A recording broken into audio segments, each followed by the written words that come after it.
नमस्कार, स्वागत करते हैं स्टडी BNY चैनल पर। प्रिय छात्रों, आज हम मापन के एक महत्वपूर्ण पहलू को सीखेंगे जो हमारे विज्ञान और गणित के अध्ययन का महत्वपूर्ण और मूलभूत हिस्सा है। मापन हमारे जीवन के हर क्षेत्र में उपयोगी है, चाहे वैज्ञानिक अनुसंधान हो, कोई तकनीकी कार्य हो या फिर हमारे दैनिक जीवन की ज़रूरत ही क्यों न हो, सब कुछ मापन के द्वारा किया जाता है। दूसरे शब्दों में हम यह कह सकते हैं कि मापन के बिना कुछ भी संभव नहीं है।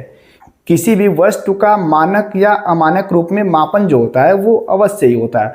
तो इस वीडियो में हम मापन संबंधित सभी पहलुओं को जानने की कोशिश करेंगे, जैसे मापन क्या होता है, भौतिक राशियाँ क्या होती हैं और उन्हें मापने के लिए भौतिक मात्रक जो होता है वो कैसे कार्य करता है। तो चलिए दोस्तों, शुरू करते हैं। मापन को समझने के लिए हमें भौतिक राशि क्या होती है इसको समझना पड़ेगा। तो चलिए सबसे पहले हम समझते हैं कि भौतिक राशि क्या होती है। आइए इसको उदाहरण से समझते हैं। अगर मैं आपसे कहूँ कि यह क्या है तो आप बोलेंगे यह मार्कर है, और यह क्या करता है, इसके आगे ये बोल सकते हैं कि यह लिखता है। लेकिन मैं आपसे कहूँ कि कलम जो होती है यानी जो पेन होती है वह भी तो लिखती है, फिर दोनों में अंतर क्या है?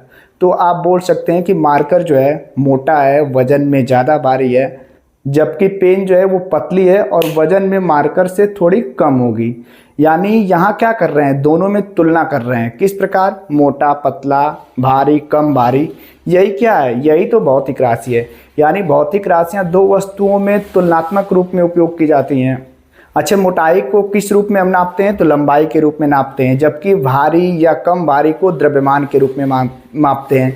यानी लंबाई और द्रव्यमान क्या है? भौतिक राशि है। और जब हम किसी वस्तु का मापन करते हैं तो इन्हीं भौतिक राशियों का मापन करते हैं। यानी किसी भी मेजरमेंट के लिए किसकी ज़रूरत पड़ती है? तो भौतिक राशि की। भौतिक राशियाँ को आइए यहाँ देखते हैं क्या कह रहा है। तो वे राशियाँ जिनका प्रत्यक्ष या अप्रत्यक्ष रूप से मापन किया जा सकता है उसी को क्या कहते हैं? भौतिक राशियाँ कहते हैं। दूसरे शब्दों में कहें तो किसी वस्तु या घटना के भौतिक गुण को जानने के लिए या दो वस्तुओं की तुलना करने के लिए हमें जिनकी आवश्यकता पड़ती है उन्हें क्या कहते हैं? भौतिक राशियाँ। सीधी सी बात है, किसी भी मेजरमेंट के लिए किसकी ज़रूरत पड़ती है? भौतिक राशियाँ। जैसे इस पेन के बारे में ये बताना हो तो लंबा, चौड़ा, मोटा, पतला, ये सब आप जब बताते हैं तो किसका उपयोग करते हैं? भौतिक राशियों का। और ये लंबा, मोटा, चौड़ा ये जो बता रहे हैं यही क्या है? हमारा मापन है। और इस मापन के लिए किसका उपयोग होता है? भौतिक राशियाँ का। भौतिक राशियों की बात करें तो भौतिक राशियाँ कुल दो प्रकार की होती हैं। एक होती है मूल भौतिक राशियाँ और दूसरी होती हैं व्युत्क्रम भौतिक राशियाँ। मूल भौतिक राशियों की बात करें तो मूल भौतिक राशियाँ वह राशियाँ होती हैं जिनका किसी अन्य भौतिक राशि के रूप में व्यक्त नहीं किया जा सकता।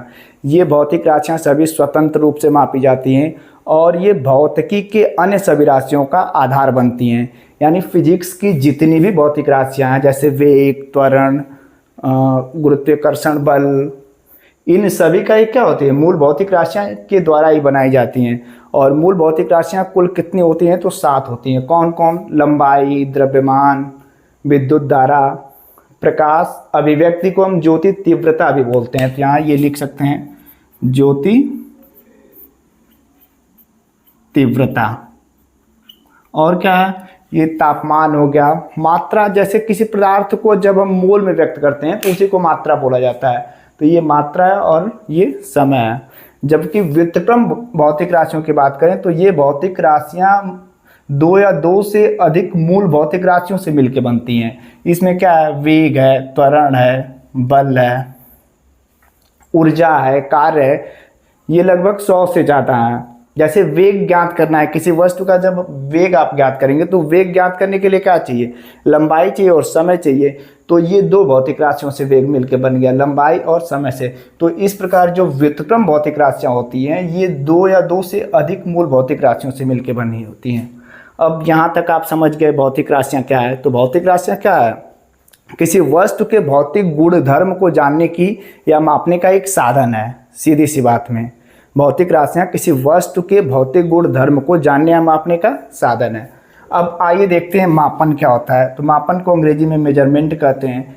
किसी वस्तु या प्राकृतिक घटना की व्याख्या करने के लिए या उसके भौतिक गुणों को जानने के लिए जिसकी आवश्यकता होती है उसे हम मापन कहते हैं।